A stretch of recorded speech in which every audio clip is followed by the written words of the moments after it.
Picture this. Two people sitting in the same office. They share the same coffee maker, attend the same meetings, dream similar dreams. But here is what nobody tells you. In 5 years, one of them will wake up feeling light, free, genuinely happy.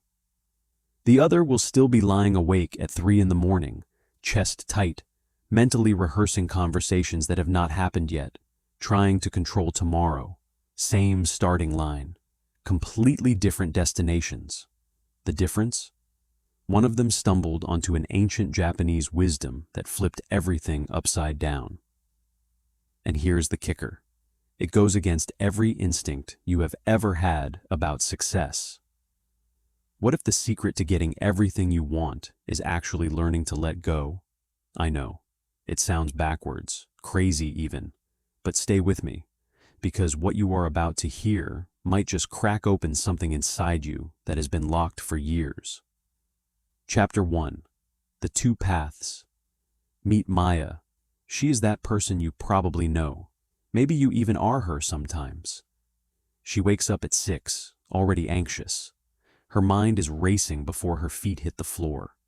She grabs her phone and starts checking emails, making sure nothing went wrong overnight. Nothing did. But that does not stop the knot in her stomach. At breakfast, her partner asks, "How are you feeling about today?" "Fine," Maya says, scrolling through her calendar. I need everything to go perfectly. The client presentation has to land exactly right. If James asks about the budget, I need to steer the conversation toward the ROI metrics. And if Sarah brings up that thing from last week, her partner reaches across the table. "Maya, you have prepared for this. You always do. Maybe just trust that?" But Maya cannot, because in her world, trust feels like giving up control, and giving up control feels like inviting disaster. Now meet David. Same company, same pressures. He wakes up and actually takes a moment to breathe. He makes his coffee slowly, watches the steam rise from the cup. His partner asks the same question. "How are you feeling about today?" David smiles. "Honestly, a little nervous, but I have done my part. Whatever happens, I will handle it." It was not always like this for David. 6 months ago, he was Maya. Maybe worse. He remembers the exact moment everything changed. He had spent 2 years on a project. 2 years, late nights, missed dinners, sacrificed weekends. And then, in a single conference call, the client pulled out. Budget cuts. Nothing personal, just business. David sat in his car afterward, hands shaking, and something inside him broke. Not in a bad way, more like cracked open. He remembers whispering to himself, "I cannot do this anymore. I cannot keep white-knuckling my way through life." That is when he found it.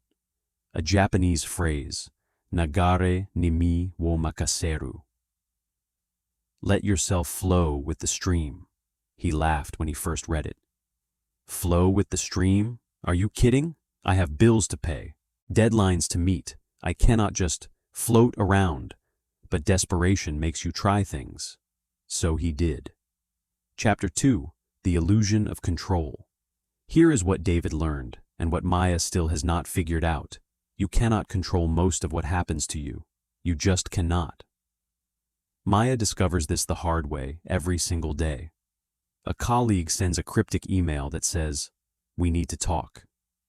Maya spends the next 4 hours dissecting those 4 words. What did she do wrong? Is she getting fired? Did someone complain? She crafts 17 different responses in her head, each one trying to control how the conversation will go. The conversation happens. It was about scheduling a team lunch. 4 hours, gone, for nothing.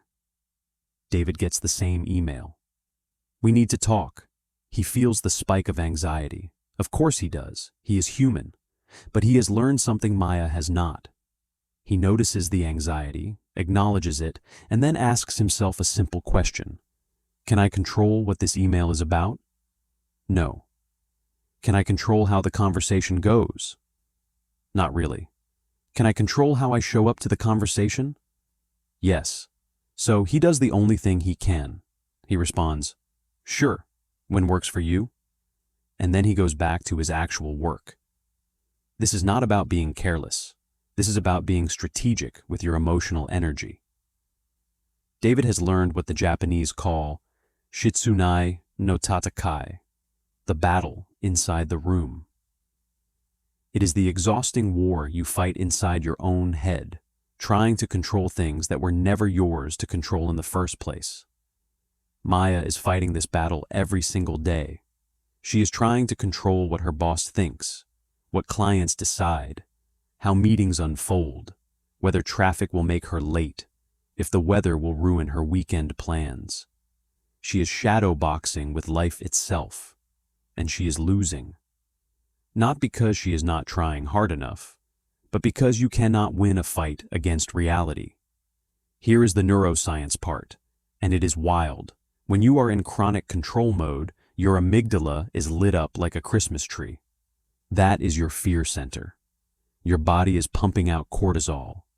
Your nervous system thinks you are being chased by a tiger, except the tiger is Tuesday, and your inbox, and other people's opinions. This does not just feel terrible. It actually makes you worse at everything. Your creativity tanks. Your decision-making suffers. You miss opportunities because you are too busy trying to force outcomes. David learned this the hard way. After that failed project, he started researching. He found studies showing that people in chronic control mode have higher rates of anxiety, depression, and even physical illness.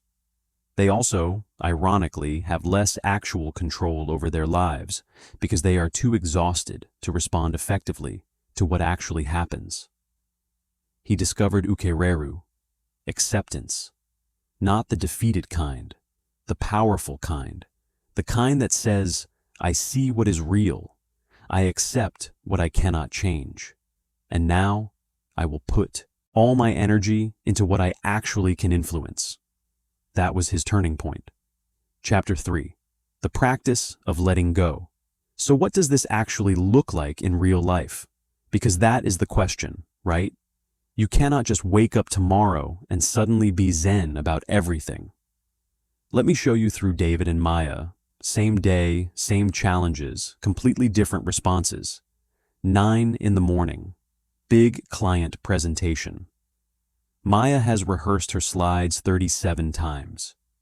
She knows every transition, every bullet point, every possible question. The client joins the video call. They seem distracted, looking at their phones, not engaged. Maya panics. Her carefully constructed plan is falling apart. She speeds up, trying harder to grab their attention. She adds more detail, more data, more everything. The more she pushes, the more they check out. The presentation ends. Polite thank yous. Nothing more. Maya closes her laptop and wants to cry. I did everything right. Why did not they care? Same client, different presentation. David is presenting his portion. He notices the same thing. They are distracted, disengaged. He stops mid-sentence. Hey, I notice we might have caught you at a busy time. Would it be better to reschedule this when we can dive deeper together? The client looks up, surprised, relieved. Actually, yes, we just got hit with something urgent. Can we do this tomorrow? Absolutely, David says. Take care of what you need to. After the call, his colleague asks, Are not you worried they will cancel? David shrugs. Maybe, but I would rather present to people who can actually be present. Forcing it today would not have changed anything. That is Ikigai-focused action. Do what you can control. Release what you cannot. Here's another one. Maya gets feedback on a report. This needs work. That is all it says. She spirals. She rereads the report 17 times. She stays until 8 at night, revising things that might not even need revising. She loses sleep. She snaps at her partner. She brings that anxiety to every other task. David gets similar feedback. This needs work. He feels the sting. He is human. But then he does something Maya does not.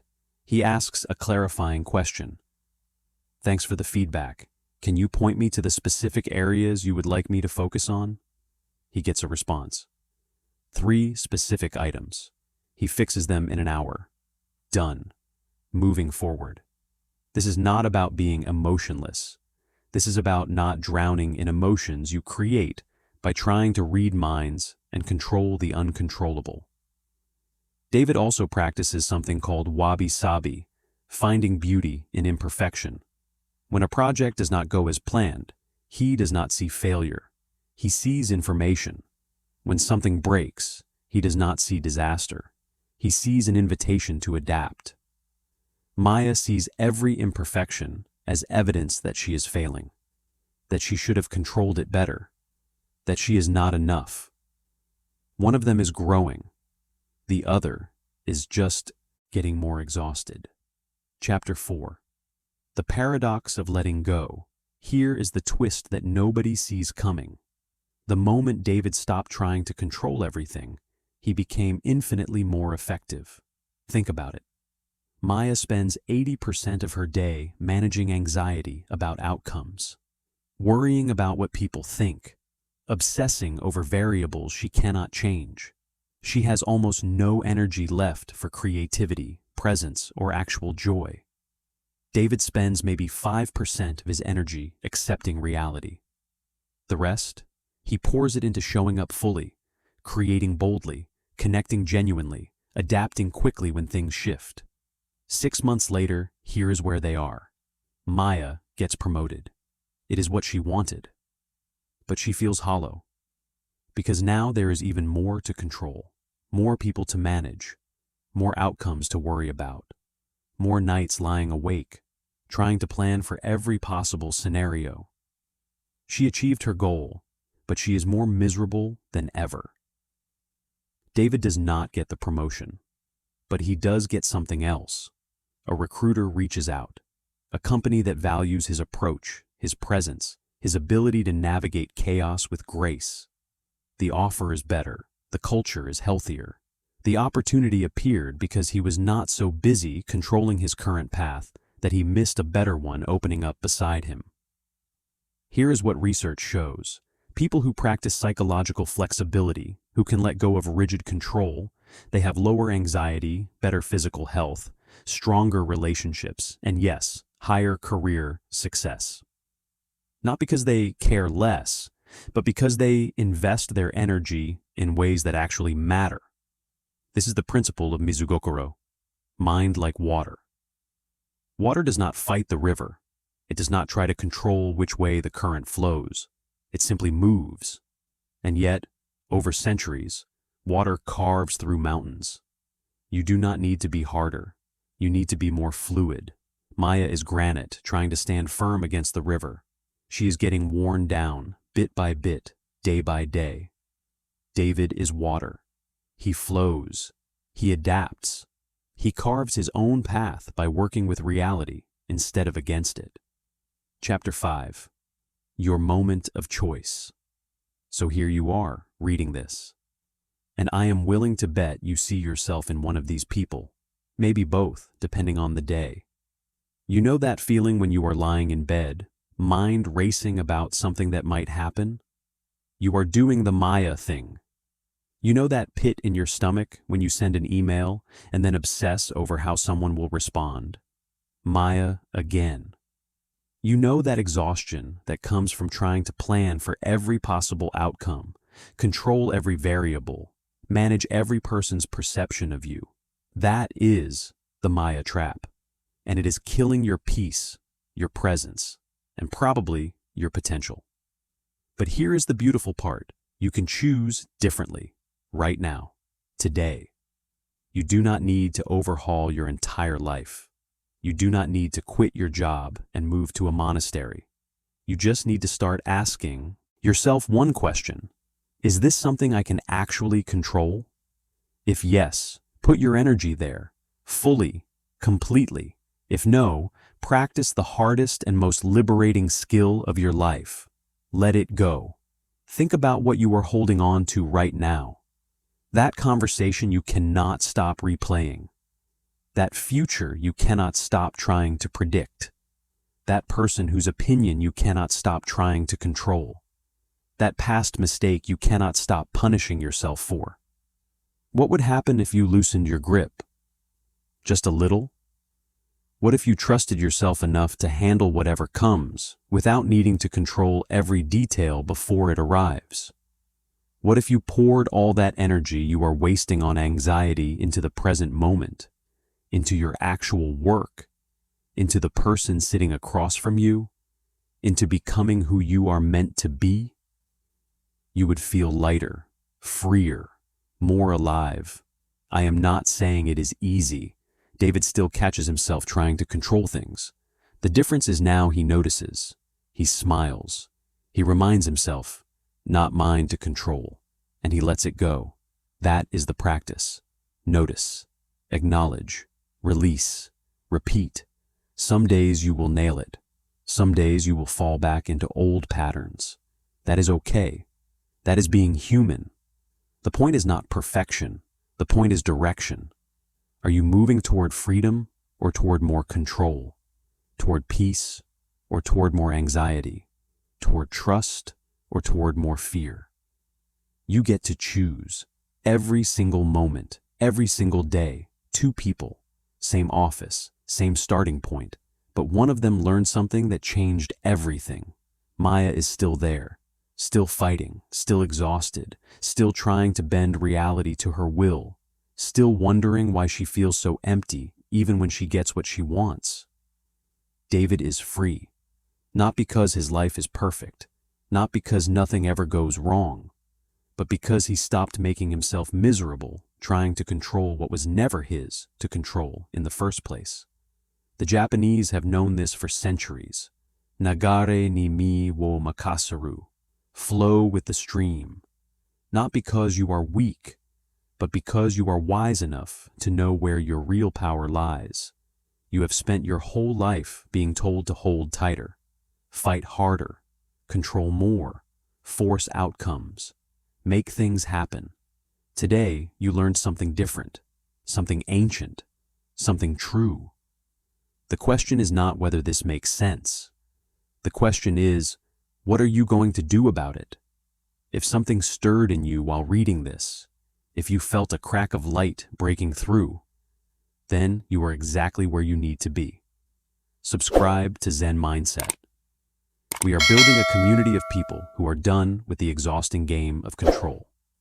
People who are choosing presence over perfection, peace over pressure, wisdom over worry. Hit that subscribe button, not because I am asking, but because you deserve to stop suffering. You deserve to wake up and actually feel alive. You deserve to stop fighting reality and start dancing with it. Because here is the truth that will haunt you in the best possible way. The moment you stop trying to control everything is the moment everything you actually need finds its way to you. Let go.